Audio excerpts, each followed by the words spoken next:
രാത്രിയുടെ വേദാവിചിന്തനത്തിനായി തിരുവചനത്തിലേക്ക് വിലയേറിയ ശ്രദ്ധയെ കൊണ്ടുപോകുമ്പോൾ വിശുദ്ധ മത്തായി എഴുതിയ സുവിശേഷം 26 അധ്യായത്തിലേക്ക് നമുക്ക് കടന്നു വരാം. മത്തായി സുവിശേഷം 26 അധ്യായത്തിൻ്റെ 10 തിരുവചനം ഇന്നിൻ്റെ വേദ ചിന്തകൾക്ക് ആധാരമായി നമുക്ക് ശ്രദ്ധിക്കാം. മത്തായി സുവിശേഷം 26 അധ്യായത്തിൻ്റെ 10 തിരുവചനം. യേശു അത് അറിഞ്ഞ് അവരോട് മതി. യേശു അത് അറിഞ്ഞ് അവരോട്.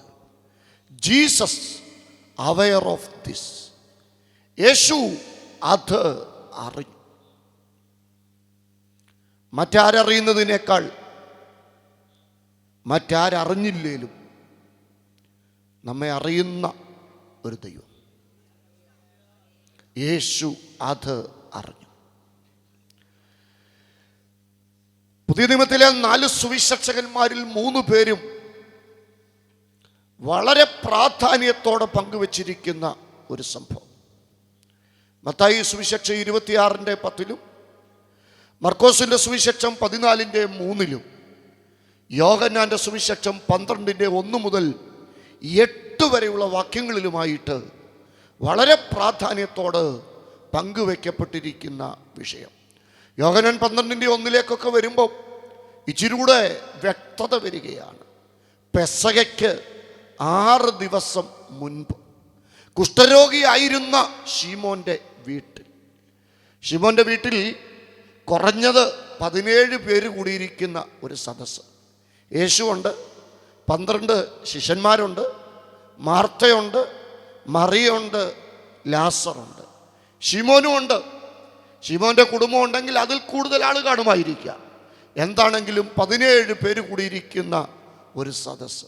ആ സദസ്സിൽ മറ്റാരും ചെയ്യാത്ത ഒരു പ്രവൃത്തി ഒരു വാത്സല്യ സഹോദരി ചെയ്യുക. അവളുടെ പേര് മറിയെന്ന. അവൾ ചെയ്ത പ്രവൃത്തിയെ യേശു അറിയുകയാണ്. എൻ്റെ പൊന്നു പ്രിയപ്പെട്ടവരെ, മറ്റാരും നിങ്ങളെ അറിഞ്ഞില്ലെങ്കിലും നമ്മളെ അറിയുന്ന ഒരു കർത്താവിൻ്റെ സന്നിധിയിലാണ് നാം ഇന്ന് രാത്രിയിൽ വന്നിരിക്കുന്നത്. മറിയോടുള്ള ബന്ധത്തിൽ കർത്താവിൻ്റെ 3 അറിവുകളാണ് ഞാൻ ഇന്ന് രാത്രിയിൽ പറയുവാൻ താല്പര്യപ്പെടുന്നത്. ഇച്ചിരൂടെ ലളിതമാക്കിയാൽ, ദൈവസന്നിധിയിൽ വന്നിരിക്കുമ്പം മറ്റാരും നമ്മളെ അറിയുന്നതിനേക്കാൾ നമ്മുടെ 3 പ്രതികരണങ്ങൾ ദൈവം അറിയുന്നു. എന്തൊക്കെയാണ് ദൈവം അറിയുന്ന നമ്മുടെ 3 പ്രതികരണങ്ങൾ? ഒന്നാമത്തെ പ്രതികരണം മറിയോടുള്ള ബന്ധത്തിൽ നമുക്ക് ശ്രദ്ധിക്കാം. ലൂക്കോസിന്റെ സുവിശേഷം 10 അധ്യായത്തിൻ്റെ 39 വാക്യം. ലൂക്കോസിന്റെ സുവിശേഷം 10 അധ്യായം 39 വാക്യം.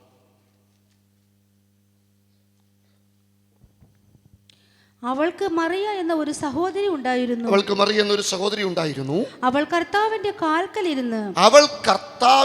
കാൽക്കലിരുന്ന് അവന്റെ വചനം കേട്ടുകൊണ്ടിരുന്നു. അപ്പം മറിയുടെ ഒന്നാമത്തെ പ്രത്യേകത, ദൈവസന്നിധിയിൽ അവളുടെ പ്രതികരണം ഇതാ. അവൾ കർത്താവിൻ്റെ കാൽക്കലിരുന്ന് വചനം കേട്ടുകൊണ്ടിരുന്നു. ഞാൻ മറിയോട് ചോദിച്ചു, മറിയേ, ഞങ്ങളൊക്കെ വചനം കേൾക്കാനാന്നും പറഞ്ഞാൽ ഇവിടെ വന്നിരിക്കുന്നത്. പ്രസംഗം നടക്കുന്നതിൻ്റെ ഇടയിൽ ഞങ്ങൾ വാട്സപ്പും നോക്കുന്നുണ്ട്. നീ ഇതെല്ലാം മാറ്റി വെച്ചേച്ച് വചനം മാത്രം ശ്രദ്ധിച്ചുകൊണ്ടിരിക്കുന്നതിൻ്റെ കാര്യം. അപ്പം മറിയനോട് പറയാ, വചനം എന്താണെന്ന് മനസ്സിലായപ്പം മുതൽ മറ്റെന്ത് ശ്രദ്ധിക്കുന്നതിനേക്കാൾ കൂടുതൽ പ്രാധാന്യം, മറ്റെന്തും ശ്രദ്ധിക്കുന്നതിനേക്കാൾ കൂടുതൽ ഗൗരവം ഞാൻ വചനത്തിന് കൊടുക്കാറുണ്ട്. എൻ്റെ പൊന്നു പ്രിയപ്പെട്ടവരെ, ഒരുപക്ഷെ നിങ്ങൾക്ക് ബൈബിളിനെ കുറിച്ചൊരു തെറ്റിദ്ധാരണ കാണുമായിരിക്കാം. അതുകൊണ്ടായിരിക്കാം മറ്റൊരു മതഗ്രന്ഥം പോലെ നിങ്ങൾ ബൈബിളിനെ കാണുന്നത്. ഒരിക്കലും മറ്റൊരു മതഗ്രന്ഥം പോലെ കാണേണ്ട ഒരു സംഗതിയല്ല വിശുദ്ധ ബൈബിൾ.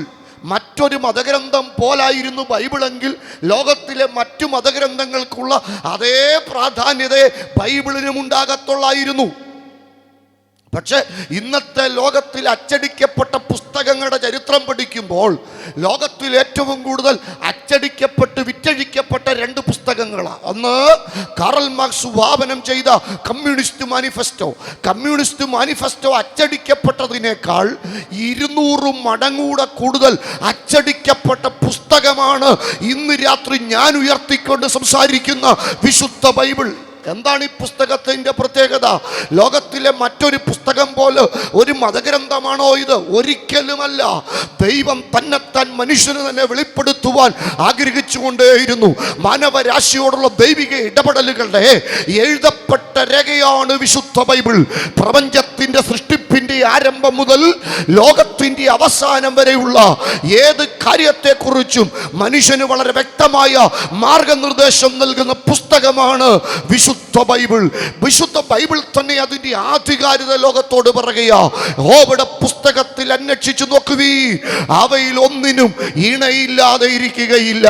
ഇന്നലകളിൽ ലോകത്തിൽ സംഭവിച്ചതും ഇന്ന് ലോകത്തിൽ സംഭവിച്ചുകൊണ്ടിരിക്കുന്നതും നാളെ ലോകത്തിൽ സംഭവിക്കുവാൻ സാധ്യതയുള്ളതുമായ ഏത് വിഷയത്തെക്കുറിച്ചും ആധികാരികമായി മനുഷ്യനോട് സംവദിക്കുന്ന പുസ്തകമാണ് ഞങ്ങൾ ഇന്ന് രാത്രി ഉയർത്തി സംസാരിക്കുന്ന വിശുദ്ധ തിരുവെഴുത്ത്.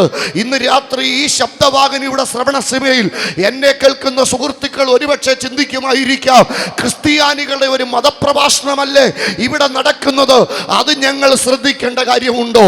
എൻ്റെ പൊന്നു സുഹൃത്തുക്കളെ, യേശു ക്രിസ്തു ഒരു മതവും സ്ഥാപിച്ചിട്ടില്ല, യേശു ഒരു മതവും രജിസ്റ്റർ ചെയ്തിട്ടില്ല. അതുകൊണ്ട് ഞാൻ ഉറക്കെ പറയാം, ക്രിസ്ത്യാനിത്വം ഒരു മതമല്ല, അത് ഏക മാർഗമാണ്. മറ്റൊരുത്തനിലും രക്ഷയില്ല. മനുഷ്യൻ രക്ഷപ്പെടാൻ ആകാശത്തിന്റെ കീഴിൽ ഭൂമിയുടെ മുകളിൽ മനുഷ്യരുടെ ഇടയിൽ നൽകപ്പെട്ട ഏക നാമമാണ് യേശുക്രിസ്തു. യേശുക്രിസ്തുവിനെ കുറിച്ചുള്ള സന്ദേശമാണ് ബൈബിളിന്റെ പ്രധാനപ്പെട്ട പ്രമേയം എന്നുള്ളത് യാഥാർത്ഥ്യമായിരിക്കുമ്പോൾ തന്നെ ലോകത്തിലെ മറ്റൊരു പുസ്തകത്തിനുമില്ലാത്ത 7ഓളം പ്രത്യേകതകളുള്ള പുസ്തകമാണ് ഞാൻ ഇന്ന് രാത്രി ഉയർത്തി സംസാരിക്കുന്ന ബൈബിൾ. എന്തൊക്കെയാണ് ബൈബിളിൻ്റെ പ്രത്യേകത? ബൈബിളിൻ്റെ ഒന്നാമത്തെ പ്രത്യേകതയാണ് അതിൻ്റെ പുരാതനത്വം. പുസ്തകങ്ങൾക്ക് സുദീർഘമായ കാലപ്പഴക്കമില്ല. അശ്രദ്ധമായ കൈവിരലുകൾ പുസ്തകത്താളുകളെ വലിച്ചു കീറുന്നതാണ്. വെള്ളം പുസ്തകത്തെ അലിച്ചു കളയും, തീ പുസ്തകത്തെ കത്തിച്ചു കളയും, ചിതൽ പുസ്തകത്തെ അരിച്ചു കളയും. നൂറ്റാണ്ടുകളുടെ ബൈബിൾ ചരിത്രം പഠിക്കുമ്പോൾ ഈ പുസ്തകത്തെ ഭൂമിയിൽ നിന്ന് ഇല്ലാതാക്കുവാൻ വ്യക്തികളും കുടുംബങ്ങളും സമൂഹങ്ങളും സാമ്രാജ്യങ്ങളും ചക്രവർത്തിമാരും പരിശ്രമിച്ചിട്ടുണ്ട്. ഇതുപോലെ ഭീഷണി നേരിട്ടിട്ടുള്ള ഒരു പുസ്തകം ഉലകത്തിലില്ലെന്നുള്ളതൊരു യാഥാർത്ഥ്യമാണ്. 3-ാം നൂറ്റാണ്ടിലെ പ്രസിദ്ധനായ റോമൻ ചക്രവർത്തിയായിരുന്നു ഡൈക്ലേഷ്യൻ ഒരാഗ്രഹം പ്രകടിപ്പിച്ചു പോലും ഭൂമിയിൽ നിന്ന് ബൈബിൾ തുടച്ചു മാറ്റണം. ഇന്നത്തെ പോലെ മുക്കിന് അച്ചടിശാലകളുള്ള കാലഘട്ടത്തിലല്ല ഡൈക്ലേഷ്യൻ ആഗ്രഹം പ്രകടിപ്പിച്ചത്. കല്ലെഴുത്തിലും കോലെഴുത്തിലും ചുറ്റെഴുത്തിലും ചുവരെഴുത്തിലും പാപ്പറസ് ചെടിയുടെ ചുരുളിലും മാത്രം ബൈബിളിന്റെ പ്രതികൾ ആലേഖനം ചെയ്തിരുന്ന ഒരു കാലഘട്ടത്തിൽ ഭൂമിയിൽ നിന്ന് ബൈബിൾ തുടച്ചു മാറ്റുവാനുള്ള അദ്ദേഹത്തിന്റെ ഉദ്യമം, അതിനുവേണ്ടി തന്നെ അദ്ദേഹം ഒരു നരനായാട്ട് നടത്തി. ബൈബിൾ മാറോടടുക്കി പിടിച്ച എത്രയോ കുടുംബങ്ങൾ കുപ്പക്കുന്നുകളായി മാറി, എത്രയോ പ്രിയപ്പെട്ടവർ രക്തസാക്ഷികളായി തീർന്നു. ഒടുവിൽ റോമൻ കൊട്ടാരത്തിന്റെ മട്ടുപ്പാവിൽ നിന്നുകൊണ്ട് അദ്ദേഹം ഉച്ചസ്ഥരെ ഉറക്കെ പ്രഖ്യാപിച്ചു, നാം നമ്മുടെ ഉദ്യമത്തിൽ വിജയിച്ചു, ഇനിയും ഭൂമിയിൽ ബൈബിളില്ല. അത് പറഞ്ഞ് കൃത്യം 2 വർഷം കഴിഞ്ഞപ്പോൾ തെരുവിൽ ചാകുന്ന പേപ്പട്ടിയെ പോലെ ഭ്രാന്ത് പിടിച്ച് ഡൈക്ലേഷ്യൻ മരിച്ചു. ആ നൂറ്റാണ്ടിന്റെ അവസാനത്തിൽ അതേ കൊട്ടാരത്തിൽ അതേ രാജവംശത്തിൽ നിന്ന് ഒരു ചക്രവർത്തി ക്രിസ്ത്യാനിത്വത്തിലേക്ക് ആകൃഷ്ടനായി. അദ്ദേഹത്തിൻ്റെ പേര് നിങ്ങൾക്കറിയാം. മലയാളത്തിൽ കുസ്തന്തീനോസ് എന്ന് പറയും, ഇംഗ്ലീഷിൽ കോൺസ്റ്റന്റിയൻ എന്ന് പറയും. അദ്ദേഹം ഒരു ആഗ്രഹം പ്രകടിപ്പിച്ചു, ആരെങ്കിലും ബൈബിളിൻ്റെ ഒരു കൈയെഴുത്തു പ്രതി എൻ്റെ കൊട്ടാരത്തിനകത്ത് കൊണ്ടു തന്നാൽ ഞാൻ അവർക്ക് ധാരാളം സ്വർണ്ണ നാണയങ്ങൾ സമ്മാനം തരാം. 24 മണിക്കൂറിനകത്ത് 720 കൈയെഴുത്തു പ്രതികൾ റോമൻ കൊട്ടാരത്തിനകത്ത് വന്നു. അത് ആഴ്ചകൾ കൊണ്ട് പിന്നെയും വർദ്ധിച്ചു, ആയിരക്കണക്കിനായി. ഞാൻ പറഞ്ഞതിൻ്റെ താല്പര്യം, എവിടെ നശിപ്പിക്കാൻ ശ്രമിച്ചോ അവിടെ വിജയിച്ച പുസ്തകമാ ഇന്ന് രാത്രി ഞാൻ ഉയർത്തിക്കൊണ്ട് സംസാരിക്കുന്ന പുസ്തകം. ബൈബിളിൻ്റെ പുരാതനത്വം പോലെ ബൈബിളിൻ്റെ പ്രത്യേകതയല്ലേ ഇതിൻ്റെ ആധുനികത? ഭൂമി ഉരുണ്ടതാണെന്ന് ലോകത്തിന് പറഞ്ഞു കൊടുത്ത പുസ്തകം ബൈബിളല്ലേ? ഭൂമിയെ ദൈവം അച്ചുതണ്ടിന്മേൽ അഥവാ നാസ്തിത്വത്തിൻ്റെ മേൽ നിർത്തിയിരിക്കുന്ന വിവരണം ലോകത്തിന് പറഞ്ഞു കൊടുത്ത പുസ്തകം ബൈബിളല്ലേ? സമുദ്രത്തിൽ പ്രകൃതിദത്തമായ പാതകളുണ്ടെന്നും അതിലെ കൂടെ യാത്ര ചെയ്താൽ മനുഷ്യന് ഭൂഖണ്ഡാതിർത്തികൾ ഭേദിക്കുവാൻ കഴിയുമെന്നുള്ള കാര്യം ലോകത്തിന് പറഞ്ഞു കൊടുത്തത് ബൈബിളല്ലേ? ആകാശത്തിന് അളക്കുവാൻ കഴിയാത്ത അതിരുകളുണ്ടെന്ന് ലോകത്തോട് പറഞ്ഞു കൊടുത്ത പുസ്തകം ബൈബിളല്ലേ? ബൈബിൾ സംവദിക്കാത്ത ഏത് പ്രാവചനിക വിഷയമുണ്ട്? 93,000 ബില്യൺ പ്രകാശവർഷമാ പ്രപഞ്ചത്തിന് മനുഷ്യൻ കണക്ക് കൂട്ടുന്ന അനുമാന കണക്ക്. 93,000 ബില്യൺ പ്രകാശവർഷം. അതിനകത്ത് 8,64,000 മൈൽ പ്രകാശവർഷം വ്യാസമുള്ള സൂര്യൻ 5,500 ഡിഗ്രി സെൽഷ്യസിൽ ഇങ്ങനെ തിളച്ചു മറിഞ്ഞു നിൽക്കുക. തൊട്ടപ്പുറത്ത് 3,474 മൈൽ പ്രകാശവർഷം വ്യാസമുള്ള ചന്ദ്രൻ. എണ്ണമറ്റ നക്ഷത്രങ്ങൾ, മിൽക്കി വേ ഗാലക്സികൾ, 1.6 ദശലക്ഷം ഫംഗസുകൾ, 10,000 ഇനം ഉറുമ്പുകൾ, 10,000 ഇനം പക്ഷികൾ, 3 ലക്ഷത്തിനും 4 ലക്ഷത്തിനും ഇടയിൽ പൂച്ചെടികൾ, 4,000-നും 5,000-നും ഇടയിൽ പ്രസവിക്കുന്ന ജീവികൾ.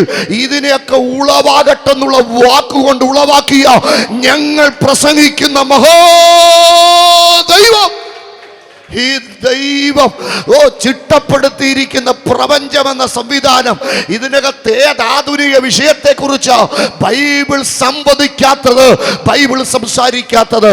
ബൈബിളിൻ്റെ പുരാതനത്വം പോലെ തന്നെ ബൈബിളിൻ്റെ ആധുനികത പോലെ തന്നെ ബൈബിളിൻ്റെ മൂന്നാമത്തെ പ്രത്യേകതയല്ലേ ഇതിൻ്റെ വ്യത്യസ്തത? ഇതുപോലെ വ്യത്യസ്ത വിഷയങ്ങളെ കൈകാര്യം ചെയ്യുന്ന മറ്റേത് പുസ്തകമുണ്ട്? ഹിസ്റ്ററി എന്ന വാക്കുണ്ടായത് തന്നെ ഹിസ്റ്റോറി എന്ന വാക്കിൽ നിന്ന്. ആരുടെ സ്റ്റോറി? ആരുടെ കഥ? അവൻ്റെ കഥ. ആരുടെ കഥ? നിത്യതല നിത്യനിർണയപ്രകാരം പിതാവിനാൽ അഭിഷക്തനായി കാലത്തിൻ്റെ തികവിൽ കന്യകയിൽ ജാതനായി കാനാവിന്ന് കാൽവറി വരെ തൻ്റെ പ്രവർത്തികൾ തികച്ചെടുത്ത് 8 അടി വീതിയും 12 അടി നീളവും 84 കിലോയുമുള്ള ക്രൂശും ചുമന്ന് 14 പ്രാവശ്യം വീടുമെഴുന്നേറ്റും കാൽവറിയിൽ കടന്നു എന്ന് കാളവണ്ടി ചക്രത്തിൻ്റെ വലിപ്പമുള്ള കല്ലറയുടെ വാതിൽ ഉരുട്ടി ഉയർത്തെഴുന്നേറ്റ് ഇന്നും പിതാവിൻ്റെ വലതുഭാഗത്ത് തൻ്റെ പ്രിയപ്പെട്ടവർക്ക് വേണ്ടി മധ്യസ്ഥത അണയ്ക്കുന്നവനും കൃപ പ്രാപിച്ച വിശുദ്ധന്മാർ പറ എത്രയും താമസമിനാ തൻ്റെ ഭക്തന്മാരെ ചേർക്കാൻ മധ്യാകാശത്തിൽ മടങ്ങി വരുന്നവനുമായ അവന്റെ കഥ. അവനെ പോലെ ആരാധ്യൻ ആരുമില്ല. അവന്റെ ഒപ്പം നിൽക്കാൻ ഒരൊറ്റയാളുമില്ല.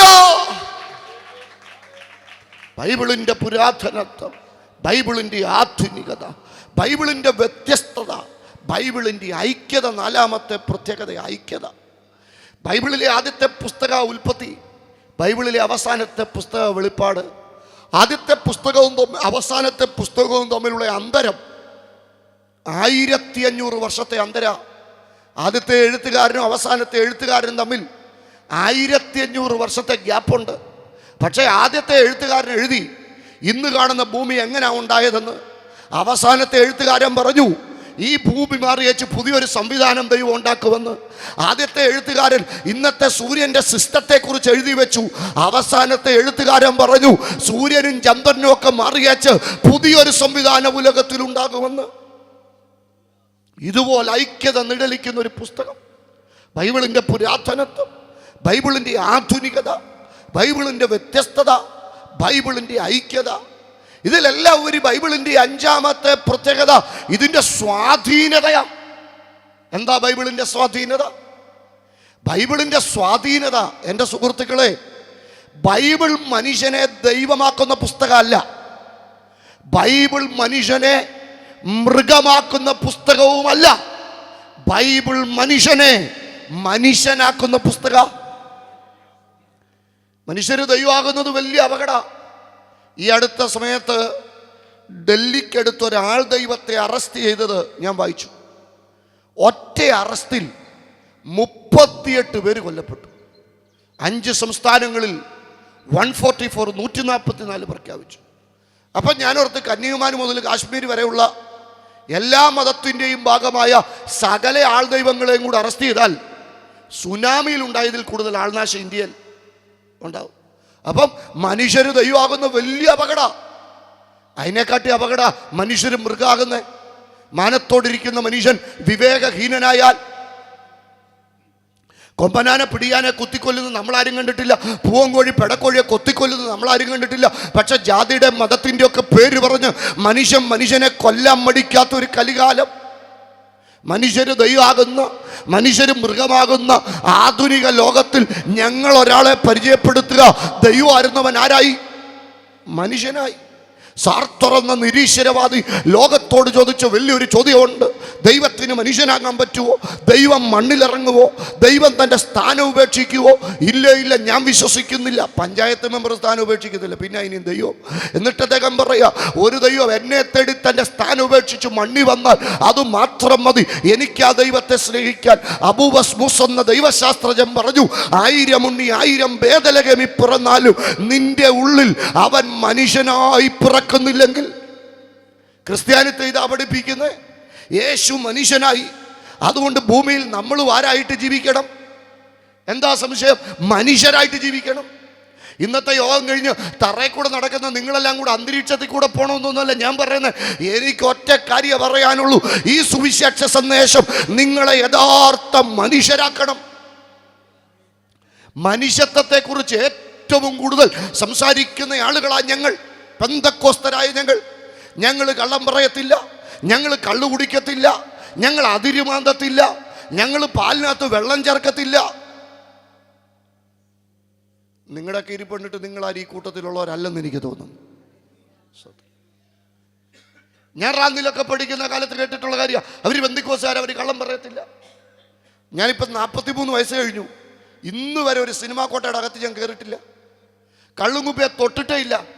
സിഗരറ്റ് ഞാൻ പിടിച്ചിട്ടുമില്ല, അതിൻ്റെ രുചി എനിക്കറിയില്ല. എന്നെ എല്ലാവരും ദയനീയതയോടെ നോക്കുന്നു. ഞാൻ ഓർത്ത് ഒരു മനുഷ്യനേലും ഒരു സ്വത്രം പറയുമെന്നാണ്. അതുകൊണ്ടാണല്ലോ ഞാൻ എൻ്റെ സാക്ഷ്യം നിങ്ങളോട് പറയാഞ്ഞത്. നിങ്ങളെ കൊണ്ട് സാക്ഷ്യം പറയിപ്പിച്ച് ഞാൻ സ്വത്രം പറയിപ്പിക്കണേ. ഞാൻ ആരെയും കൊന്നേച്ച് സെൻട്രൽ ജയിലിൽ പോയി കിടന്നേച്ച് അവിടുന്ന് മാനസാന്തരപ്പെട്ട് വന്നാലേ നിങ്ങൾക്കത് സാക്ഷിയാകത്തുള്ളൂ. എന്തോ ചെയ്യാൻ?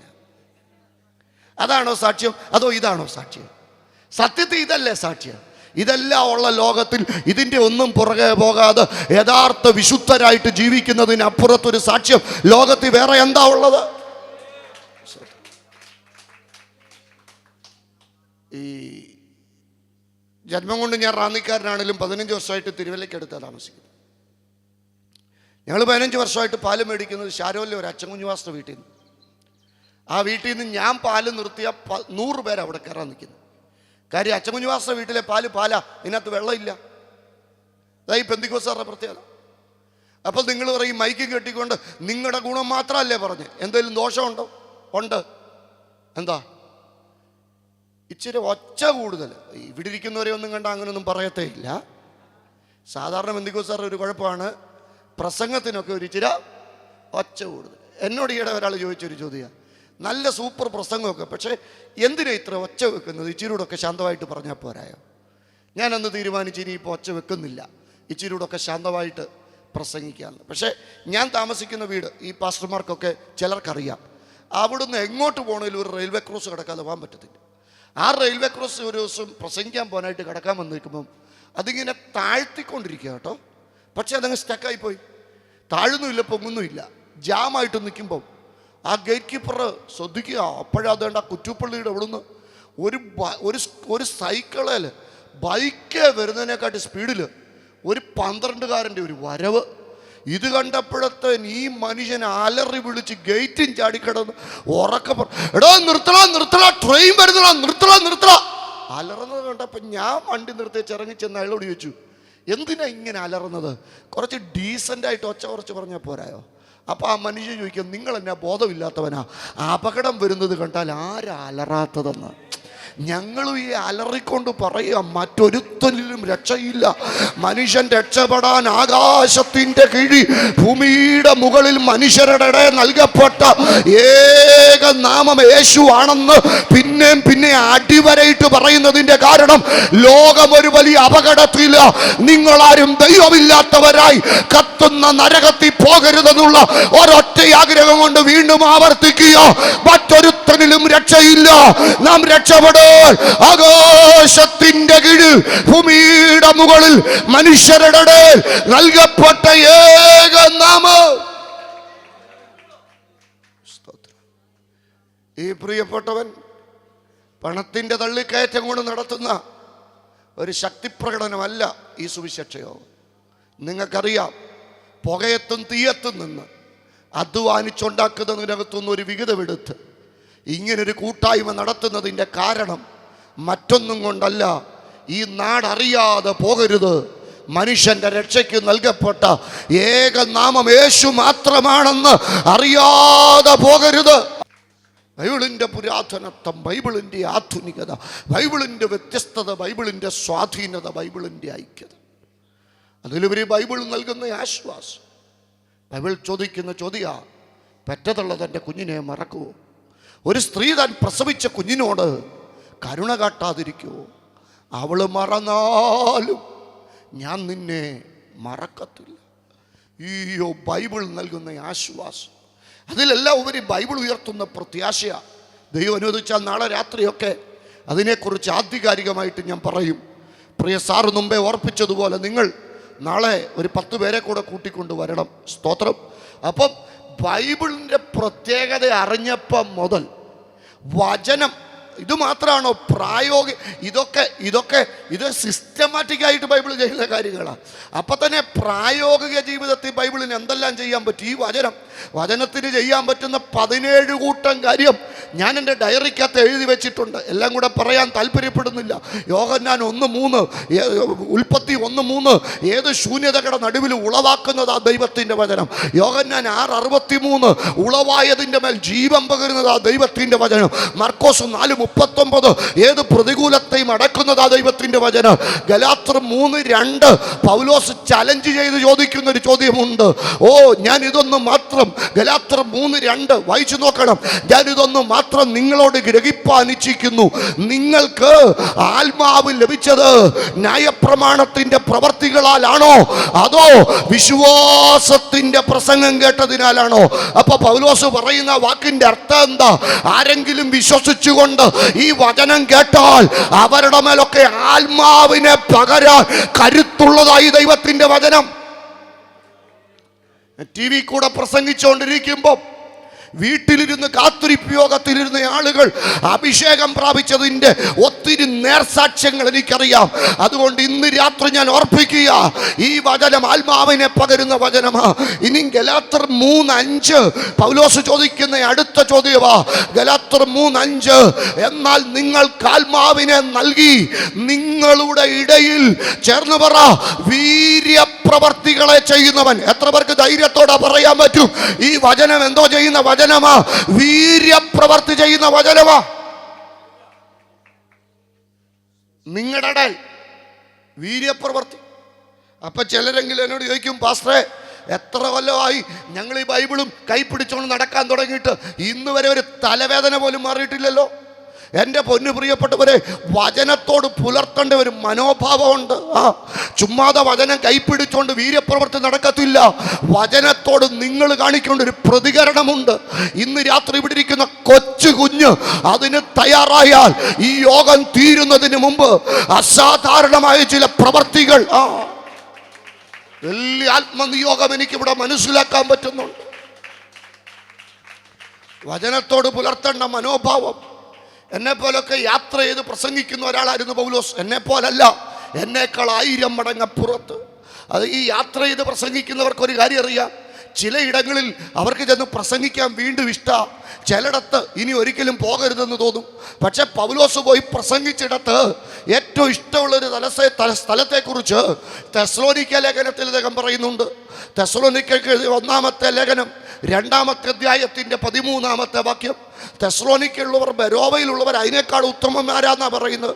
പക്ഷെ തെസ്സലോനിക്കക്കാരുടെ ക്വാളിറ്റി എന്താണെന്ന് 1 തെസ്സലോനി 2:13 പൗലോസ് ഉറക്കെ പറയുന്നുണ്ട്. ഞങ്ങൾ പ്രസംഗിച്ച ദൈവവചനം നിങ്ങൾ കേട്ടു. ഒന്ന് ചേർന്ന് പറഞ്ഞേ, ഞങ്ങൾ പ്രസംഗിച്ച വചനം ഞങ്ങൾ പ്രസംഗിച്ചപ്പോൾ നിങ്ങൾ കേൾക്കുന്നത് പോലെ ഇരുന്നെന്നല്ല. അതെനിക്കറിയാം. കേൾക്കുന്നത് പോലൊക്കെ ഇരിക്കാൻ നമ്മുടെ അത്രയും മിടുക്കുള്ളവരൊന്നും ലോകത്ത് വേറെ. ഈയിടെ ഞങ്ങളുടെ ചർച്ചിൽ ഇതുപോലൊരു യോഗം നടത്തുക. എനിക്ക് വേറെ കുറേ ഉത്തരവാദിത്വം ഉള്ളതുകൊണ്ട് അന്ന് പ്രസംഗിക്കുന്ന ദൈവദാസൻ എന്ന് പറയുന്നത് അദ്ദേഹത്തിൻ്റെ വചന ശുശ്രൂഷ ഞാൻ ഹൃദയം കൊണ്ട് ഇഷ്ടപ്പെടുന്നു. പക്ഷേ അന്ന് പെട്ടെന്ന് കയറി വന്ന് ഒരു അടക്കം നടത്താൻ പോണ്ടി വന്നുകൊണ്ട് ഒരു നഷ്ടബോധത്തോട് ആ പ്രസംഗം മിസ് ചെയ്ത് ഞാൻ അടക്കാരാധനയ്ക്ക് പോണ്ടി വന്നു. തിരിച്ച് ഞാൻ വന്നപ്പോഴത്തേന് യോഗം കഴിഞ്ഞു. പക്ഷേ ഞങ്ങളുടെ ദൈവമക്കൾ ചിലരവിടെ നിൽക്കുക. അല്ലേലും അനുഗ്രഹിക്കപ്പെട്ടൊരു കൂട്ടായ്മ കഴിഞ്ഞാൽ ആരും അങ്ങനെ ഓടിയൊന്നും പോകത്തില്ല. എല്ലാവരും ഇങ്ങനെ വട്ടം ചുറ്റിയൊക്കെ ഇവിടെ നിൽക്കുക. ആ കൂട്ടത്തിൽ നല്ല ഒരു ആത്മീകരെന്ന് ചോദിക്കുക. എനിക്ക് തോന്നിയ ഒരു അച്ഛനോട്, ഞാനങ്ങനെ ധരിച്ചു വച്ചിരിക്കുന്ന ഒരാളോട് ഞാൻ ചോദിച്ചു, അച്ഛാ എങ്ങനെ ഉണ്ടായിരുന്നു മീറ്റിംഗ്? എൻ്റെ പാസ്റ്ററെ എന്തോ അനുഗ്രഹിക്കപ്പെട്ട മീറ്റിംഗ് ആയിരുന്നു. ഞാൻ ചോദിച്ചു, മെസ്സേജ് അതല്ലേ പാസ്റ്ററെ പറഞ്ഞു വരുന്നത്? ഈ അടുത്ത കാലത്തൊന്നും ഇതുപോലൊരു മെസ്സേജ് ഞാൻ കേട്ടിട്ടില്ല. ഞാൻ ചോദിച്ചു, എന്തായിരുന്നു വിഷയം? അയ്യോ എന്തോ ആഴമുള്ള സബ്ജക്റ്റാണ് ദൈവദാസൻ പ്രസംഗിച്ചത്. ഞാൻ ചോദിച്ചു, എന്തോ ആയിരുന്നു? എൻ്റെ പാസ്റ്ററെ ഞാൻ പറഞ്ഞില്ല ഇതുപോലെ ആഴമുള്ള ഒരു പ്രസംഗം ഈ അടുത്തെങ്ങും ഞാൻ എന്ത് ചെയ്തിട്ടില്ല. 15 മിനിറ്റ് ഞാൻ ചോദിച്ചിട്ടു ഈ ആഴവും പരപ്പും പറഞ്ഞതല്ലാതെ എന്താ നിങ്ങേര് പറഞ്ഞില്ല. ഞാനങ്ങ് തിരുവല്ലായി നിന്ന് ഇവിടെ വരെ വന്ന് ഇവിടെ പ്രസംഗിച്ചേച്ച് നിങ്ങളിത് കേൾക്കുന്നില്ലെങ്കിൽ ഇതുകൊണ്ട് ഒരു പ്രയോജനവും. അതുകൊണ്ട് ആ ദൈവവചനം പറഞ്ഞത്, കേൾക്കാൻ ചെവിയുള്ളവൻ എന്ത് ചെയ്യട്ടെ? ചെവിയില്ലാത്തവരവിടെ ഇരിപ്പുണ്ടോ? അല്ല, ചെവി കൊടുക്കുന്നവനാ വചനം അനുഗ്രഹമായി മാറുന്നത്. അത് കവലയിലിരുന്നാണേലും കലിങ്കയിലിരുന്നാണേലും കല്ലേലിരുന്നാണേലും ചെവി കൊടുത്താൽ നിന്റെ ചരിത്രം മാറ്റുന്നതായി വചനം. അപ്പൊ ഒന്നാമത് വചനം എന്ത് ചെയ്യണം? കേൾക്കണം. കേട്ടാൽ ആറ്റുവാള വെട്ടി വിഴുകുന്ന പോലെ മുഴുവനും വിഴുകണമെന്നൊന്നും ഞാൻ പറയത്തില്ല. കേട്ടതിനെ ഒന്ന് വിവേചിക്കണം. അടുത്തത് പറയാ, മനുഷ്യന്റെ വചനമായിട്ടല്ല സാക്ഷാലാകുന്നത് പോലെ ദൈവവചനമായിട്ടതിനെ കൈക്കൊണ്ടതിനാൽ. അപ്പൊ അനീഷ് തോമസ് പാസ്റ്റർ വന്ന് പ്രസംഗിച്ചുകൊണ്ട് മൊത്തം അങ്ങ് വിഴുങ്ങണമെന്നൊന്നും ഞാൻ പറയത്തില്ല. ഒന്ന് വിവേചിക്കണം. ഇത് മനുഷ്യൻ പറഞ്ഞതാണോ അതോ ദൈവം പറഞ്ഞതാണോ? മനുഷ്യൻ പറഞ്ഞതാണെ തള്ളിക്കളഞ്ഞു. പക്ഷെ ദൈവം പറഞ്ഞതൊന്നും എന്ത് ചെയ്യരുത്? തള്ളിക്കളയരുത്. അത് കൈക്കൊള്ളണം. എന്താ കൈക്കൊള്ളുന്നതിന്റെ തെളിവ്? കൈക്കൊണ്ടതിനാൽ ഇടയ്ക്കിടയ്ക്ക് ഞങ്ങൾ കോട്ടുവാ വിട്ടെന്നല്ല, കൈക്കൊണ്ടതിനാൽ ഇടവിടാതെ ഞങ്ങൾ ദൈവത്തെ സ്തുതിക്കുന്നു. അപ്പം ദൈവവചനം ഒരാൾ കൈക്കൊള്ളുന്നതിന്റെ തെളിവാണ്. ഇടവിടാതെ അവരെന്ത് ചെയ്തുകൊണ്ടിരിക്കും? ഉറക്കപ്പറ, ദൈവത്തെ സ്തുതിക്കും. അടുത്തത് പറയുക, കേട്ടാ മാത്രം പോരാ, കൈക്കൊണ്ടാ മാത്രം പോരാ, വിശ്വസിക്കുന്ന നിങ്ങളിൽ. അപ്പൊ പ്രസംഗിക്കുന്ന ആളിനെക്കാട്ടി ഉത്തരവാദിത്വം ഇരിക്കുന്നവർക്കാ. കേൾക്കണം, കൈക്കൊള്ളണം, മാത്രം പോരാ, എന്തോ ചെയ്യണം? പറ, വിശ്വസിക്കണം. ഇത്രയും കാര്യം നമ്മൾ ചെയ്യുമ്പോൾ നാലാമത്തെ കാര്യം ഓട്ടോമാറ്റിക്കായിട്ട് നടക്കും. എന്താ? കേട്ട വചനം, കൈക്കൊണ്ട വചനം, വിശ്വസിച്ച വചനം, ആ വചനം നമ്മളിൽ അങ്ങോട്ട് വ്യാപരിക്കാൻ തുടങ്ങും. ഇവിടെ വേണ്ട ഒത്തിരി സ്വിച്ച് വയറും എല്ലാം വെച്ചിട്ടുണ്ട്. ഇതെല്ലാം ഇവിടുന്ന് പ്ലഗ് എന്നാ വന്നിരിക്കുന്നതെന്ന് എനിക്കറിയാം. ഞാൻ ഈ പ്ലഗ് ഒന്ന് ഊരി വെച്ചേ, ഇതിനകത്തോട്ട് ഒരു ഇരുമ്പാടി കുത്തിക്കറ്റി വെച്ചേച്ച് ആവുത്തലോട്ട് കൈപിടിച്ച് സ്വിച്ചിട്ട കരണ്ട് അടിക്കുവോ? തിരുവല്ലയിലെ കരണ്ടാണ് എനിക്ക് ഉറപ്പാ ഷോക്ക്. ഇവിടുത്തെ കരണ്ട് നിങ്ങൾ പറയും പാസ്റ്ററെ കരണ്ടിന് അങ്ങനെ ഒരു കുഴപ്പമില്ല. എവിടുത്തെ കരണ്ടാണേലും കരണ്ട് തൊട്ട ഷോക്ക് ഉറപ്പാ. ഇത് തന്നെയാ വചനത്തിന്റെ പ്രത്യേകത. വചനത്തിന് അങ്ങനെ ഒരു ബന്ധനമില്ല. ആര് വിശ്വസിച്ചുകൊണ്ട് വചനത്തെ തൊടുവോ അവരുടെ മേലൊക്കെ വ്യാപരിക്കുന്നതാ ദൈവത്തിന്റെ വചനം. അർത്തമീസ് ദേവിയുടെ ക്ഷേത്രമുള്ള ആവിചാരത്തിനും മന്ത്രവാദത്തിനും മന്ത്രച്ചരടിനുമൊക്കെ ഒത്തിരി പ്രാധാന്യതയുള്ള എഫെസോസ് പട്ടണത്തിൽ നിന്നുകൊണ്ട് പൗലോസ് ദൈവമക്കളെ ഓർപ്പിക്കുക, ദൈവമക്കളെ നിങ്ങൾ അറിയണം, നമ്മൾ ചോദിക്കുന്നതിലും നനയ്ക്കുന്നതിലും ഉറക്കപ്പറ അത്യന്തം പരമായി വ്യാപരിക്കുന്ന എന്തോ ആവിചാരമുണ്ടേലും എന്തോ മന്ത്രവാദമുണ്ടേലും എത്ര നിന്നെ മുന്നോട്ട് വിടത്തില്ലെന്ന് ഇരുട്ടിന്റെ അധികാരം പറഞ്ഞാലും വചനം നിന്നെ അങ്ങോട്ട് തൊടാൻ തുടങ്ങുമ്പോ ഉണ്ടല്ലോ, ദൈവവചനത്തിന്റെ പുഷ്ടി നിമിത്തം നിന്റെ മുഖം തകരും. ഇന്ന് രാത്രി ചില കുടുംബങ്ങളുടെ സിറ്റുവേഷൻ മാറ്റാൻ, ചിലരുടെ ശരീരത്തെ തൊടാൻ ശക്തിയോടെ ദൈവത്തെ സ്തുതിക്കുന്നേ. യേശു വന്നിട്ടുണ്ട് നിന്റെ അവസ്ഥ മാറ്റാൻ. ഒരിക്കലും നീ പുറത്തു വരത്തില്ലെന്ന് പറഞ്ഞ് നിന്റെ ജീവിതത്തെ കെട്ടിവച്ചിരിക്കുന്ന, നിന്റെ ഭാവിയെ കെട്ടിവച്ചിരിക്കുന്ന ആ കെട്ട് പൊട്ടിച്ചു മാറ്റിയേച്ച് ഒരു സ്വാതന്ത്ര്യം നൽകാൻ. This is your time. God will do something in your life. അസാധാരണമായ ഒരു ദൈവപ്രവൃത്തി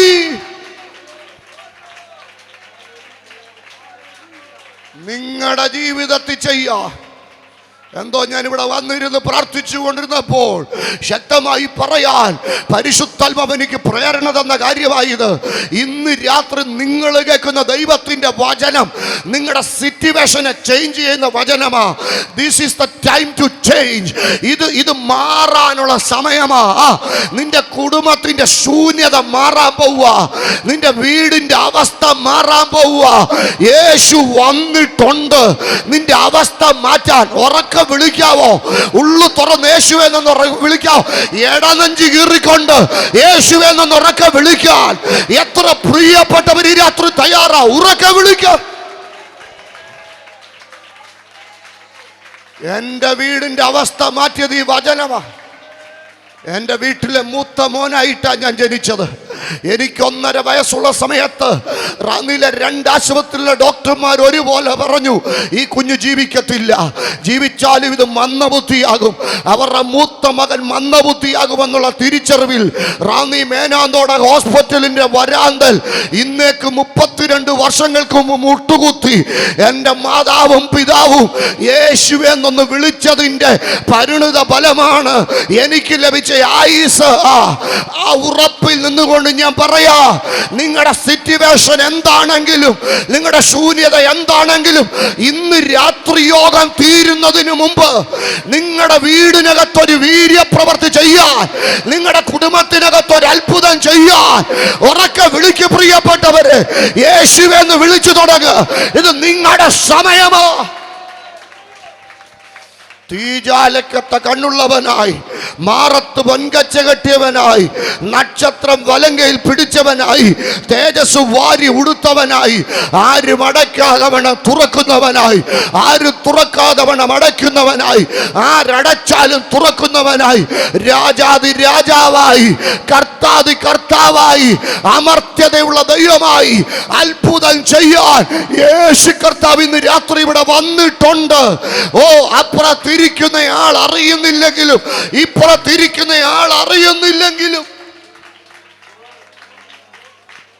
നിങ്ങളുടെ മനസ്സിന്റെ നൊമ്പരമറിയുന്ന യേശു എവിടെ വരെ വ്യാപരിക്കും വചനം? ഏത് കല്ലറയ്ക്കകത്തും വ്യാപരിക്കും വചനം. ദൈവവചനം വ്യാപരിച്ചാലുള്ള പ്രത്യേകത എന്താ? യേശു ഇരുന്ന കല്ലറയുടെ വാതിൽ തുറന്നു. അയ്യോ, അവർ രാത്രി പോകുമ്പോൾ മുദ്ര വച്ചിരിക്കുന്ന കല്ലറയാണ് അവർ കണ്ടത്. പക്ഷേ അത് രാവിലെ ഇരുട്ടുള്ള സമയത്ത് അവർ കല്ലറ ചെന്നപ്പോൾ കണ്ടു. എന്തോ കണ്ടു?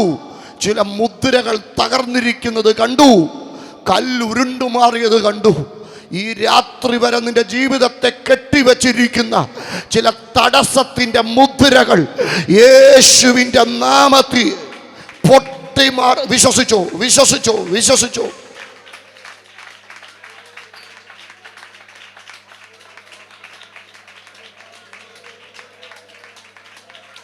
വളരെ ഒരാത്മനിയോഗത്തോടെ ഞാൻ ഉറക്കെ പറയട്ടെ, ഇന്ന് രാത്രി ചില തടസ്സത്തിന്റെ മുദ്രകൾ പൊട്ടിമാറാൻ പോവുക. നിങ്ങളുടെ സ്ഥിതി മാറും, നിങ്ങളുടെ സിറ്റുവേഷൻ മാറും.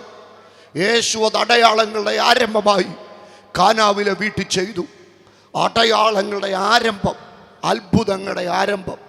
കാനാവിലെ വീട് മരണ വീടല്ല, കാനാവിലെ വീട് കല്യാണ വീടാണ്. മരണവീടും കല്യാണ വീടും തമ്മിൽ പ്രകടമായ ഒത്തിരി അന്തരമുണ്ടെങ്കിലും ചെറിയ ചില സാമ്യങ്ങളുണ്ട്. കല്യാണ വീട്ടിൽ വാളുകൂടും, മരണ വീട്ടിൽ വാളുകൂടും, അല്ലേ? കല്യാണ വീട്ടിൽ ഉറപ്പാ ഫുഡ്, മരണ വീട്ടിൽ അപ്പുറത്തെ വീട്ടിൽ അയലോക്കത്തെ വീട്ടിലാണെങ്കിലും കഞ്ഞി അവിയലും കൂടെ കൊടുക്കുന്ന ഒരു പതിവ് നമ്മുടെ നാട്ടിലൊക്കെ ഉണ്ട്, അല്ലേ? കല്യാണ വീട്ടിലെ ഫുഡ് തികഞ്ഞില്ലല്ലോ, ഉറപ്പായിട്ടും ആൾക്കാരത് ജീവിതകാലം മുഴുവൻ പറയും. മരണ വീട്ടിലെ ഫുഡ് തികഞ്ഞില്ലല്ലോ ആർക്കും ഒരു. കല്യാണ വീട്ടിലെ ഫുഡോ ഇപ്പോഴും ഞാൻ ഓർക്കുന്നു. കുറേ നാൾ മുമ്പ് ദുബായിൽ ഒരു യോഗത്തിൽ പ്രസംഗിക്കാൻ ചെന്നപ്പോൾ എന്നോട് ഒരാൾ ചോദിച്ചു, പാസ്റ്റർ വീട്? ഞാൻ പറഞ്ഞു, റാന്നിയില. റാന്നിയിൽ എവിടാ പാസ്റ്ററെ? റാന്നി അത്തിക്കയത്ത് എവിടാ? മടന്തവൺ. അവിടെ എവിടാ? ആറാട്ടുമണ്ണിലോട്ട് പോകുന്ന വഴിക്ക്. ആറാട്ടുമണ്ണിലോട്ട് പോകുന്ന വഴിക്കാണ് പാസ്റ്റർ വീട്. ഞാൻ പറഞ്ഞു, അയ്യോ പാസൊക്കെ ഓർമ്മയുണ്ടോയെന്ന് അറിയത്തില്ല, ഞാൻ നിങ്ങളുടെ ഇവിടെ ഒരു 25 വർഷം മുമ്പ് വന്നിട്ടുണ്ട്. ഞാൻ ചോദിച്ചെവിടാ? നിങ്ങളുടെ വീടിൻ്റെ ആ വഴിക്കോട്ട് പോകുന്നിടത്തെ ഒരു വീട് കല്യാണം നടത്തിയപ്പം എരശ്ശേരിക്കകത്ത് എലി വീണോണ്ട്, എരശ്ശേരി എന്ന് പറഞ്ഞാൽ എന്താ, പരിപ്പും കായും കൂടെ വെച്ചുള്ള കറിക്ക് ഞങ്ങളുടെ ഇവിടെ പറയുന്ന പേരാ. എരശ്ശേരിക്കകത്ത് എലി വീണുകൊണ്ട് അതിന് പകരം പുളിശ്ശേരി കൂട്ടി സദ്യ കൊടുത്ത ഒരു വീട് ഓർമ്മയുണ്ടോ? 25 വർഷം മുമ്പ്. അപ്പം നിങ്ങളുടെ വീട് നാട്ടുകാർക്കൊരു പറച്ചിലാകാൻ ദൈവം സമ്മതിക്കത്തില്ല. ആ വീട് ശാപം കിട്ടിയ വീടാ. ആ വീട്ടിലെ പെങ്കൊച്ചു പിഴച്ചു പോയതാ. അത് അത് അത് അത് തകർന്ന് ഇല്ലെന്നേ, അങ്ങനൊന്നും പറയാൻ ദൈവം അനുവദിക്കത്തില്ല. ഇന്ന് രാത്രി നിന്റെ വീട്ടിൽ അടയാളം ചെയ്യാൻ ഞാൻ നല്ല ആത്മനിയോഗത്തിലാണ് സംസാരിക്കുന്നത്. ഈ വചനം കേൾക്കുന്ന ചിലരിതിനകത്ത് ഇരിപ്പുണ്ട്. ചെമ്പൂര് ദേശത്ത് നിങ്ങളുടെ വീട് ഒരു അടയാളമാകത്തില്ല. നിങ്ങളുടെ വീടിനകത്ത് ഒരു അത്ഭുതം നടക്കും. ഓ, ഉള്ളു തുറന്ന് യേശു എന്ന് വിളിച്ചു തുടങ്ങിക്കോ. ഞങ്ങളുടെ വീടുകളൊക്കെ അടയാളമാകേണ്ട വീടുകളായിരുന്നു. റാന്നിയിലെ ഒരു കുടിയേറ്റ കുടുംബത്തിലാണ് ഞാൻ ജനിച്ചത്. കുടിയേറ്റക്കാരെന്ന് പറഞ്ഞാൽ അർത്ഥം എന്താണെന്നറിയോ? കുടിക്ക് ഒരു കുറവില്ലാത്തവർ. അടയാളമാകേണ്ടതാ. പക്ഷെ യേശു വീട്ടിൽ കയറിയപ്പം അവസ്ഥ മാറി. ഇന്ന് രാത്രി ഇല്ല, നിങ്ങളുടെ വീട് ഒരു അടയാളമാകത്തില്ല. നിങ്ങളുടെ വീടിൻ്റെ അവസ്ഥ മാറ്റാൻ കരുത്തുള്ള വചനമാണ് ഞങ്ങൾ പ്രസംഗിക്കുന്ന വചനം. ഞാൻ മറിയോട് ചോദിച്ചു, മറിയേ, മറ്റൊന്നും ശ്രദ്ധിക്കാതെ നീ വചനം മാത്രം ശ്രദ്ധിക്കുന്നതിൻ്റെ കാര്യം എന്താ? മറിയ പറഞ്ഞു, ഓ, ജീവിതത്തെ പരിവർത്തിക്കാൻ ദൈവവചനത്തിന് ഇത് നോവലല്ലെന്ന്, ഇത് കഥയല്ലെന്ന്, ഇത് പരിവർത്തിക്കുന്നതാ, ഇത് മാറ്റം തരുന്നതാ. ജീവിതത്തെ പരിവർത്തിക്കാൻ വചനത്തിന് കരുത്തുണ്ടെന്ന് അറിഞ്ഞപ്പോൾ മുതൽ മറ്റെന്ത് ശ്രദ്ധിക്കുന്നതിനേക്കാൾ ഞാൻ വചനം ശ്രദ്ധിക്കാൻ തുടങ്ങി. അപ്പം ദൈവവചനത്തോട് ദൈവസന്നിധിയിൽ ഉണ്ടാകേണ്ട ഒന്നാമത്തെ പ്രതികരണം കേൾക്കണം. എന്തോ ചെയ്യണം? കേൾക്കണം.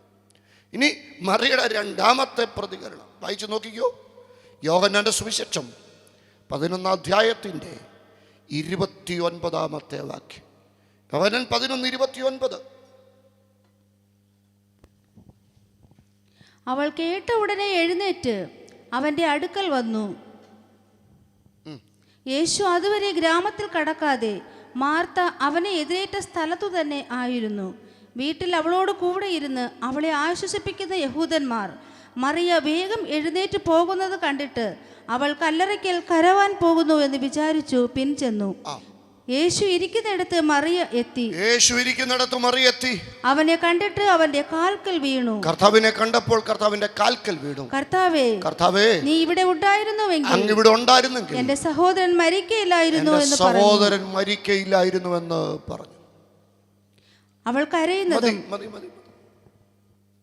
കർത്താവേ, അങ്ങോട്ട് ഉണ്ടായിരുന്നെങ്കിൽ എൻ്റെ സഹോദരൻ മരിക്കയില്ലായിരുന്നെന്ന് പറഞ്ഞു. ഞാൻ മറിയോട് ചോദിച്ചു, മറിയേ, നിന്റെ സഹോദരൻ, നിന്റെ ബ്രദർ, നിന്റെ സഹോദരൻ മരിച്ച പിന്നെ ആദ്യമായിട്ട് നിങ്ങളുടെ വീട്ടിൽ വന്ന ആളാണോ യേശു? അല്ല. മരണവാർത്ത അല്ല, സീരിയസ് ആയത് അറിഞ്ഞപ്പോൾ മുതൽ ഞങ്ങളുടെ സഭക്കാർ മുഴുവൻ കൂടെ ഉണ്ടായിരുന്നു. ഞങ്ങളുടെ പാസ്റ്ററായിരുന്നു മൊത്തം കാര്യങ്ങളും ചെയ്തു. ഈയോ മരിച്ചെന്നറിഞ്ഞപ്പോൾ മുതൽ അയൽവക്കക്കാരും നാട്ടുകാരും പഞ്ചായത്ത് മെമ്പറും പഞ്ചായത്ത് പ്രസിഡന്റും അടക്കാരാധന MLA വരെ വന്നു. ഞാൻ ചോദിച്ചു, ഈ വന്നവരോട് ആരോടെങ്കിലും അങ്ങിവിടെ ഉണ്ടായിരുന്നെങ്കിൽ എൻ്റെ സഹോദരൻ മരിക്കത്തില്ലായിരുന്നെന്ന് നീ പറഞ്ഞു? ഇല്ല, ആരോടും പറഞ്ഞില്ല. അവരൊക്കെ പറഞ്ഞ വർത്താനം നിന്നോട് പറഞ്ഞു. അവരെല്ലാവരും പറയുന്നത് കേട്ട് വിതുമ്പി കരഞ്ഞതല്ലാതെ അവരോടാരോടും ഞാൻ ഒരു വാക്കുപോലും പറഞ്ഞില്ല. ഞാൻ ചോദിച്ചു, ആരോടും പറയാത്ത കാര്യം എന്തിനാ യേശുവിനോട് പറഞ്ഞു? അപ്പോൾ അവൾ എന്നോട് പറയാ, ആരോടും പറയാൻ പറ്റാത്ത എന്തോ സങ്കടമുണ്ടേലും, ആരോടും പറയാൻ പറ്റാത്ത എന്തോ നൊമ്പരമുണ്ടേലും, ആരുടെയൊക്കെ പറഞ്ഞാലും പരിഹാരമില്ലാത്ത എന്തോ വിഷയമുണ്ടെങ്കിലും അത് പറയാൻ പറ്റിയ ഒരു സ്ഥലമാ ദൈവത്തിന്റെ സന്നിധി.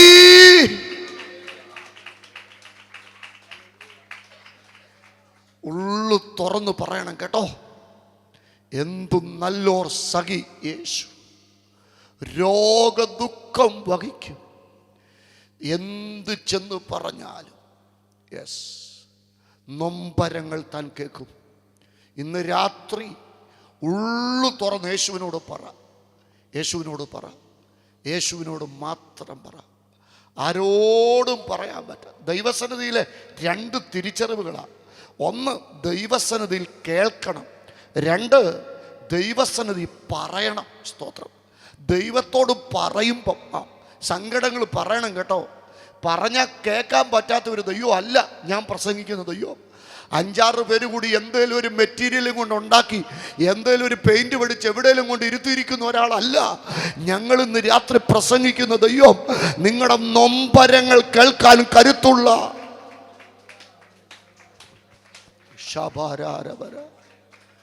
2 വാക്യം നിങ്ങളെ ഒന്ന് വായിച്ച് കേൾപ്പിക്കണമെന്ന് എനിക്ക് തോന്നുന്നു. യശയാപ്രവാചകന്റെ പുസ്തകം 30-ാം അധ്യായത്തിൻ്റെ 33-ാമത്തെ വാക്യം വായിക്കുമ്പോൾ, യശയാവ് 30-ന്റെ 33-ാമത്തെ വാക്യത്തിൻ്റെ അവസാനത്തെ വാക്യം വായിക്കുമ്പോൾ, നിങ്ങളുടെ മുമ്പിൽ നിൽക്കുന്ന ഏത് പ്രതിസന്ധികളെയും കർത്താവ് ഏറ്റെടുത്താൽ എന്തോ സംഭവിക്കുമെന്ന് അവിടെ വായിക്കുന്നത്. യശയാവ് 30-ന്റെ 33-ാമത്തെ വാക്യം, യഹോവയുടെ ശ്വാസം ഒരു ഗന്ധക നദി പോലെ അതിനെ കത്തിക്കും. അല്ലേ? യഹോവയുടെ ശ്വാസം 30-ന്റെ 33, യഹോവയുടെ ശ്വാസം ഒരു ഗന്ധക നദി പോലെ പറ അതിനെ രാത്രി കത്തിച്ച് കളയാൻ പോവാ. അതേത് രോഗമാണെങ്കിലും മനസ്സിലാകുന്നവർ മാത്രം ദൈവത്തെ സ്തുതിച്ചു തുടങ്ങിക്കും. ചൂട്ടും വിറകും കൊണ്ടല്ല കത്തിക്കുന്നത്, ഗന്ധകം കത്തുന്നത് പോലെ. ഗന്ധകം എങ്ങനെയാ കത്തുന്നത്? 250 ഡിഗ്രി മുതൽ 300 ഡിഗ്രി സെൽഷ്യസിൽ കത്തുന്ന സാധനമാ ഗന്ധകം. ബൈബിളിൽ 3 ഗന്ധകം കത്തിയിട്ടുള്ളത്. ഉൽപ്പത്തി 19:24 സോദോം ഗോമോറയെ കത്തിയത് ഗന്ധകവാ. യെശയ്യാവ് 30:33 അശൂരിന്റെ മേൽ കത്തിയത് ഗന്ധകവാ. വെളിപ്പാട് 20-ന്റെ 10 സാത്താനെ തള്ളിയിടുന്നത് ഗന്ധകം കത്തുന്ന തീപ്പൊയ്കയില. അപ്പം ഗന്ധകം കത്തിയാലുള്ള പ്രത്യേകത എന്താണെന്നറിയോ? പിന്നെ അവിടെ ഒന്നും ജനിക്കത്തില്ല. ഞങ്ങളുടെ നാട്ടിൽ നിന്ന് ഒരവറാച്ചാനും അന്നമ്മാമ്മയും കൂടെ വിശുദ്ധ നാട് കാണാൻ പോയപ്പോഴേ പിള്ളേർ പറഞ്ഞു ഇങ്ങോട്ട് 2 പെട്ടി സാധനം കൊണ്ടുവരണം, അതുകൊണ്ട് 2 പെട്ടി കൊണ്ടുപോയിക്കോളാൻ പറഞ്ഞു. അവിടുന്ന് ഈന്തപ്പഴ, സിട്രസ് ഫ്രൂട്ട്, അത്തിപ്പഴ എന്ന് വേണ്ട എന്തെല്ലാം കൊണ്ടുവരാനുണ്ട്, 2 പെട്ടി കൊണ്ടുപോക്കണം. അപ്പോൾ അച്ഛൻ അമ്മാമ്മയോട് പറഞ്ഞു ഇവിടുന്ന് അങ്ങോട്ട് ചുമ്മാതെ പെട്ടിയും കൊണ്ട് പോകുന്നതിലും അങ്ങനെ പോകുന്ന ഒരു രസമില്ലല്ലോ. അതുമാത്രമല്ല, വലിയ വലിയ മന്ത്രിമാരൊക്കെ ചെല്ലുമ്പം അവർ ചെല്ലുന്നിടത്ത് ഒരു മരത്തൈ നട്ട് വെക്കുന്ന ഒരു പതിവുണ്ടല്ലോ. നമുക്കെന്ത് ചെയ്യാം? പോകുന്ന വഴിക്കൊരു പൂവമ്പാഴയുടെ വിത്തൂട് ലഗേജ് കൊണ്ടുപോവാമല്ലോ. കൊണ്ടുപോയി അവിടെ ചെന്ന് പരുവത്തിന് കിട്ടിയത് ചാവുകടലിൻ്റെ കരയില വാഴ വിത്ത് വെക്കാനേ. പോയിട്ട് വന്ന പിന്നെ വരുന്ന അച്ഛന്മാരോട് മുഴുവൻ അച്ഛൻ ചോദിക്കുന്നുണ്ട് ഞാൻ വെച്ച വിത്ത് കിളുത്തോന്ന്. കിളുക്കുവോ? ഇന്ന് രാത്രി നിന്റെ കുടുംബത്തിന് നേരെ നിൽക്കുന്ന ചില ശാപങ്ങളെ സ്വർഗത്തിലെ ദൈവം ഗന്ധക നദി കത്തിച്ച് കളയുന്നത് പോലെ കത്തിക്കും കേട്ടോ.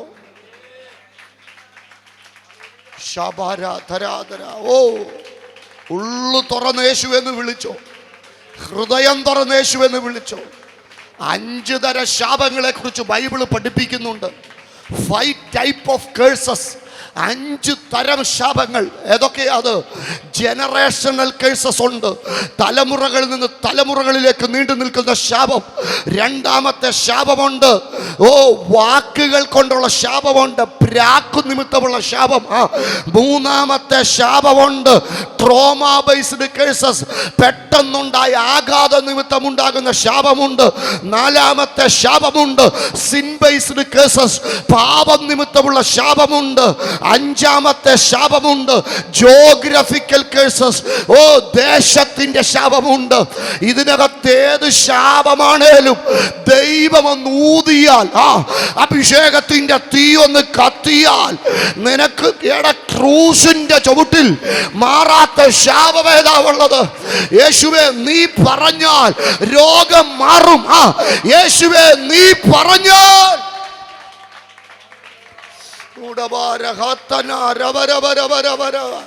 പെട്ടെന്നുണ്ടായ ചില ദുരന്തങ്ങൾ. ശൗലെന്ന് പറയുന്ന രാജാവ്, ശൗലിന്റെ മകനാ യോനാഥാന്റെ മകനാ മെഫീബോശത്ത്. ശൗലും യോനാഥാനും കൊല്ലപ്പെട്ട രാത്രി മെഫീബോശത്തിനെ അവന്റെ ധാത്രി എടുത്തോണ്ട് ഓടുന്ന വഴിക്ക് വീണവൻ മുടന്തനായി, സ്പൈനൽ കോഡ് ജാമായി, അവൻ മുടന്തനായിട്ട് കിടക്കുക. എവിടെ അവൻ ഇരിക്കുന്നെന്നറിയോ? ലോദേബാരില്ല. ലോദേബാർ എന്ന വാക്കിന്റെ അർത്ഥം പച്ചപ്പില്ലാത്തത്. നല്ല കുടുംബത്തിൽ നീ ജനിച്ചതാ, നല്ല പാരമ്പര്യമുള്ള വീട്ടിലാണ് നീ ജനിച്ചത്. പക്ഷെ നിന്റെ ആയുസിന്റെ കാലം മുതൽ പച്ചപ്പില്ലാത്ത ഒരു ജീവിതമല്ലേ നിന്റെ ജീവിതം. നീ കല്യാണം കഴിച്ചത് വളരെ പ്രതീക്ഷയോടാ, പക്ഷെ കേറിച്ചെന്ന വീട് ഒരു ശപിക്കപ്പെട്ട വീടായതുകൊണ്ട് നിന്റെ കുടുംബജീവിതം ഒരു പച്ചപ്പില്ലാത്ത ജീവിതമല്ലേ സഹോദരി. ഇന്ന് രാത്രി ആ ശാപത്തെ കത്തിച്ചു കളയാൻ എന്റെ യേശു ഇവിടെ വന്നിട്ടുണ്ട്. തലേ കൈവച്ചു പറയുന്ന ഒരു പ്രവചനം പോലെ ചിലരെ നോക്കി ഞാൻ വിളിച്ചു പറയുക. ഈ മൈക്കിന്റെ ശബ്ദത്തിൽ എന്നെ കേൾക്കുന്ന ചില പ്രിയപ്പെട്ടവരുണ്ട്. എൻ്റെ വീടിന്റെ ശാപം മാറ്റിയത് യേശുവാ. ഇന്ന് രാത്രി ആ യേശു ജീവിക്കുന്ന ദൈവമാ.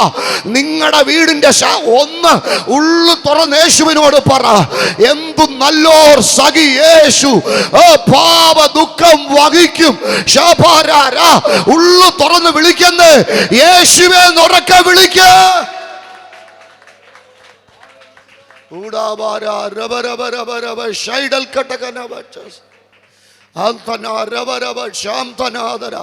ഭയങ്കര ദൈവസാന്നിധ്യം ഈ രാത്രി യോഗത്തിൽ എനിക്ക് മനസ്സിലാകുന്നു. ചില വീടുകളെ ദൈവം തൊടുന്ന രാത്രിയാ.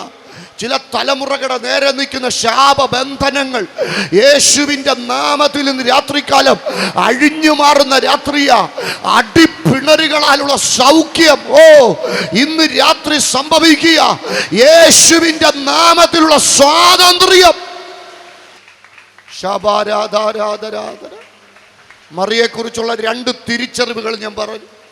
ഒന്ന്, അവൾ കർത്താവിൻ്റെ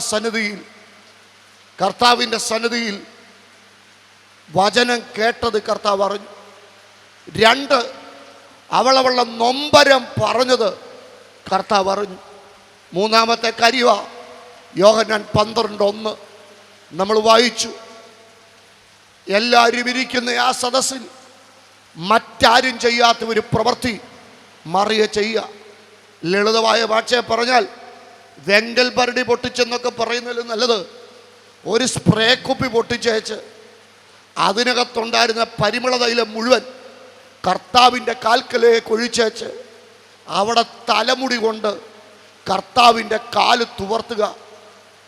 1 കൊരിന്ത്യർ 11 പറഞ്ഞിട്ടുണ്ട്, ഒരു സ്ത്രീയുടെ മാനമാ അവളുടെ മുടി. A woman's hair is hair glory. ഒരു സ്ത്രീയുടെ മാനമാ അവളുടെ മുടി. അവളുടെ മാനം കർത്താവിൻ്റെ മുമ്പിൽ മഹത്വം ഉരിഞ്ഞു വെക്കുക. ഞാൻ മറിയോട് ചോദിച്ചു, എന്തിനാ മഹത്വം ഉരിഞ്ഞു വെക്കുന്നത്? അപ്പോൾ അവൾ എന്നോട് പറയുക, 24 മൂപ്പന്മാരും 4 ജീവികളും ഒരുപോലെ സിംഹാസനത്തിൽ ഇരിക്കുന്നവൻ്റെ മുമ്പിൽ കിരീടങ്ങളെ താഴ്ത്തി വെച്ച് ദൈവത്തെ ആരാധിച്ചു. അപ്പം മഹത്വം ഉരിഞ്ഞു വെക്കേണ്ട ഒരേ ഒരു സ്ഥലമേ ഉള്ളൂ. അതെവിടാ? ദൈവത്തിൻ്റെ സന്നിധിയിലാണ്. അവൾ മഹത്വം ഉരിഞ്ഞു വെക്കുന്നത് കണ്ടപ്പം കർത്താവ് ഒരു കാര്യം പറഞ്ഞു. എന്താ പറഞ്ഞത്? അവളെങ്കിൽ നല്ല പ്രവൃത്തിയാ ചെയ്തത്. അവൾ തന്നാലാവത് ചെയ്തു. അവൾ ചിലത് മുൻകൂട്ടി ചെയ്തു. ഇന്ന് രാത്രി കാലാവസ്ഥയ്ക്ക് പ്രതികൂലം ഉണ്ടേലും അതൊന്നും വകവയ്ക്കാതെ ദൈവവചനം കേൾക്കാൻ നീ വന്നിരുന്നില്ലേ? അതറിയുന്ന ഒരു ദൈവമുണ്ട്. കർത്താവ് പറയുക, അവൾ മുൻകൂട്ടി ചെയ്തു. അതുകൊണ്ട് ഒരു കാര്യം ചെയ്യുക, അവൾ അറിയപ്പെടും. എവിടെ വരെ അറിയപ്പെടും? എന്നുവരെ സുവിശേഷം ഉണ്ടോ അന്നുവരെ അവൾ അറിയപ്പെടും. സുവിശേഷം ഉള്ളിടത്തോളം കാലം. അപ്പം ദൈവത്തെ ബഹുമാനിക്കുന്നവൻ്റെ അതിര് നിശ്ചയിക്കുന്നത് എന്നുവരെയാ? എന്നുവരെ ഈ വചനമുണ്ടോ അന്നുവരെ അവൻ അറിയപ്പെടും. എന്നുവരെ ഈ വചനമുണ്ടോ? ശബാരാധ. അപ്പൊ ദൈവസന്നിധിയിൽ എന്തൊക്കെ ചെയ്യണം? 1, ദൈവസന്നിധി കേൾക്കണം. 2, ദൈവസന്നിധി പറയണം. 3, ദൈവസേന ചെയ്യണം. എന്തോ ചെയ്യണം? ആവുന്നത് ചെയ്യണം. യേശുവിൻ്റെ ക്രൂശീകരണത്തിൻ്റെ ദിവസം കർത്താവ് അനുവദിച്ച ആ ക്രൂശീകരണത്തെക്കുറിച്ചൊക്കെ തിട്ടമായിട്ട് നാളെ ഞാൻ പറയാം. ഗബതയുടെ കൽത്തളത്തിൽ നിന്ന് ഗോൽഗോത്തയിലേക്ക് യേശു ക്രൂശ് കൊണ്ടുപോകുന്ന ആ യാത്രയിലാണ് ആഫ്രിക്കയിലെ ഖുറൈന എന്ന സ്ഥലത്തു നിന്ന് പാലസ്തീനിലെ അടിമകളായി പാർക്കുന്നവരിൽ ഒരാളായ ഖുറൈനക്കാരനായ ശിമോൻ യേശുവിൻ്റെ ക്രൂശിൻ്റെ അറ്റം ചുമന്നത്. ഗോൽഗോത്തയിലെത്തിയിട്ടും ശിമോന് ആ കാഴ്ച ഇങ്ങോട്ട് പോരാൻ പറ്റുന്നില്ല. പോരാൻ തുടങ്ങുമ്പോൾ എല്ലാം 3 മണി നേരം മുതലൊക്കെ ഇരുട്ട്. ഒടുവിൽ എല്ലാ ദിവസവും 6 മണിക്ക് വീട്ടിൽ വരുന്ന അപ്പന, കൂലിപ്പണിക്കാരല്ലേ, ഈ കൂലിപ്പണിക്കാർ വീട്ടിൽ വരുമ്പം ലൂലൂന്ന് സാധനം മേടിച്ചോണ്ടല്ലോ വരുന്നത്. വരുമ്പം റേഷനരിയും മണ്ണെണ്ണയും പിന്നെ അത്യാവശ്യം ആരോ റൂട്ടിൻ്റെ ബിസ്ക്കറ്റോ അല്ലെ പരിപ്പോടെയോ. ആമ്പിള്ളാരുള്ള വീടേ. എൻ്റെ ഭാര്യ എപ്പോഴും എന്നോട് പറയാറുണ്ട്, അച്ഛാ യോഗം കഴിഞ്ഞ് ഇവിടെ നിൽക്കരുത്, എത്രയും പെട്ടെന്ന് ഇങ്ങ് വരണം. നിങ്ങളീ വരാമെന്ന് പറഞ്ഞ സമയത്ത് ഇവിടെ വന്നില്ലെങ്കിൽ അവൾ പറയുന്നത് ഇവന്മാരിവിടെ കൃപായുഗം അവസാനിപ്പിച്ച് മഹോത്തരം ആരംഭിക്കുന്നു. എൻ്റെ പിള്ളേർ അങ്ങനെ ശാന്തരാ, 3 ആമ്പിള്ളേരാണ് എനിക്ക്. അപ്പം ആ വീടിൻ്റെ ഒരവസ്ഥയൊക്കെ ഒന്ന് ചിന്തിച്ച് നോക്കി. 6 കഴിഞ്ഞ് 7 കഴിഞ്ഞ് 8 കഴിഞ്ഞ് 8:45 8:45 ഉമ്മറത്തൊരനക്കം. രൂപോസ് അലക്സാണ്ടറിനോട് പറഞ്ഞിട്ട് അപ്പനാന്ന് കേട്ടപ്പെടുത്തതിന് 2 പേരും കൂടെ ഒരൊറ്റ ഓട്ടമാണ്. ഓടിച്ചെന്ന് അപ്പനെ കെട്ടിപ്പിടിച്ച് പൊതുക്കെട്ടിന് വേണ്ടിയാ. തിരിച്ചു വെട്ടത്ത് വന്ന് നോക്കിയപ്പോൾ രൂപോസ് കണ്ടു അലക്സാണ്ടറിൻ്റെ ദേഹത്ത് ചോര. അലക്സാണ്ടർ കണ്ടു രൂപോസിൻ്റെ ദേഹത്ത് ചോര. 2 പേരും കണ്ടു അപ്പൻ്റെ ദേഹത്ത് ചോര. അവർ പറഞ്ഞു, വേണ്ടമ്മേ നമ്മുടെ അപ്പൻ്റെ ദേഹത്ത് ചോര. അപ്പം അമ്മ ചോദിച്ചു, എന്തോ പറ്റിയ? മുതലാളി തല്ലിയോ? ഇല്ലടി, ഞാനിന്ന് അങ്ങോട്ട് പണിക്ക് പോയില്ല, പിന്നെങ്ങനാ മുതലാളി തല്ലുന്നു? ആരേലും തല്ലിയോ? ഇല്ല, പിന്നെങ്ങനാ നിങ്ങളുടെ ദേഹത്ത് ചോര വന്നു? നമ്മുടെ നാട്ടിക്കൂട് പ്രവചിച്ചുകൊണ്ട് പോയ നസ്രത്തിലെ യേശുവില്ലേ, അദ്ദേഹത്തിൻ്റെ ക്രൂശീകരണത്തിൻ്റെ ദിവസമായിരുന്നു. പോയ വഴിക്ക് ആൾക്കൂട്ടം കണ്ടെന്തോ എന്നറിയാനായിട്ട് ഞാൻ നോക്കിയതാ. അപ്പോഴാ പടയാളികൾ നിർബന്ധിച്ച ക്രൂശ് എന്നെ ഏൽപ്പിച്ചത്. അദ്ദേഹത്തിൻ്റെ ദേഹത്തെ ചോര മുഴുവൻ എൻ്റെ ദേഹത്തായതാ. ഞാനിവിടെ വന്ന് കുളിക്കുന്നതിന് മുമ്പ് ഈ പിള്ളേർ എന്നെ വന്ന് കെട്ടിപ്പിടിച്ചോണ്ട്, നിങ്ങളുടെ ദേഹത്തായതായി ചോര, നീങ്ങി വാ, അല്ല ഇവിടെ സോപ്പിങ് എടുക്ക്, കഴുകിക്കളഞ്ഞേക്കാം. കഴുകിയാൽ മറന്ന ചോരയാണോ പ്രിയപ്പെട്ടവരെ ഇത്? യേശു മരിച്ചടക്കപ്പെട്ട് ഉയർത്തെഴുന്നേറ്റ് 25 വർഷം കഴിഞ്ഞപ്പോൾ മർക്കോസ് സുവിശേഷം എഴുതുക. മർക്കോസ് 15:21. അപ്പോൾ പറയാ, അലക്സാണ്ടറിൻ്റെ രൂപോസിൻ്റെ അപ്പനായി വയലിൽ നിന്ന് വരുന്ന ഖുറൈനക്കാരനായ ശിമോൻ. എന്താ പറയാൻ കാരണം? 25 വർഷം മുമ്പ് ചെമ്പൂര് മരിച്ച ഒരാളുടെ കാര്യം സാർ എന്നെ പറഞ്ഞ് മനസ്സിലാക്കണമെങ്കിൽ സ്വാഭാവികമായിട്ടും ഇന്നിവിടെ ജീവിക്കുന്ന ആ മരിച്ച ആളിൻ്റെ പിള്ളേരുടെ പേര് പറയണം, അല്ലേ?